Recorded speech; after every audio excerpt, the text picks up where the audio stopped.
Հարցը ցեմենտին չի վերաբերվում, պարոն փոխնախարար, օգտվելով առիթից, որ դուք ստեղ եք եւս մեկ անգամ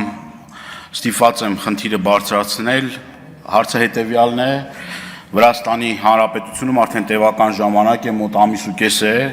կոնյակ արտադրող մեր գործարարների բեռները ապօրինաբար խոչընդոտում է իրենց տարանցիկ գնալը դեպի Բալթյան երկրներ եւ ԵԱՏՄ տարածք, դրա մասին մի քանի անգամ իմ ելույթներով անդրադարձել եմ, բայց ստիպված եմ եւս մեկ անգամ ձեզ հիշեցնել, որ Հայաստանի Հանրապետությունը իր վրա վերցրել է պարտականություն նաեւ իր քաղաքացիների եւ իր արտադրողների շահերը պաշտպանելու եւ այս հարցի վերաբերյալ մի քանի անգամ նախարարը խոստացել է, որ այդ հարցին լուծում կտրվի, բայց մինչև այսօրս որևէ մի լուծում չի արժանացել, տնտեսվարողները կրում են միլիոնավոր դոլարների վնասներ, բացի այդ խաղաղագործներից էլ եմ նաև ես դիմումներ ստանում, որ այսպես որ շարունակվի ստիպված կլինեն նաև իրենց այգիները քանդել,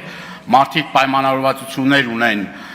տարբեր խոշոր սուպերմարկետների եւ խանութների ցանցի հետ, եւ այդ պայմանավորվածությունները չկատարելու պարագայում ստիպված են բավականին մեծ գումարներ վճարել, այսինքն կանգնած են փակման շեմին։ Հիմա այդ հազարավոր մեր քաղաքացիները, որ տարբեր կերպ փոխկապակցված են այդ աշխատանքների հետ, ինչ պատասխան եք դուք տալիս։ Հիմա խնդրում եմ նաեւ ձեր եզրափակիչ ելույթին ասեք ինչ եք արձանագրել կոնկրետ հստակ, որ մեր արտադրողները իմանան, միջև երբ է շարունակվելու այս վիճակը, կրկնեմ, դա տարանցիկ բեռ է, տարանցիկ բեռը իրավունք չունի կանգնեցվելու եւ ամիսներ շարունակ այդտեղ պահելու, որևէ պատասխան չեն տալիս այդ մարդկանց, որևէ պատասխան չի տրվում։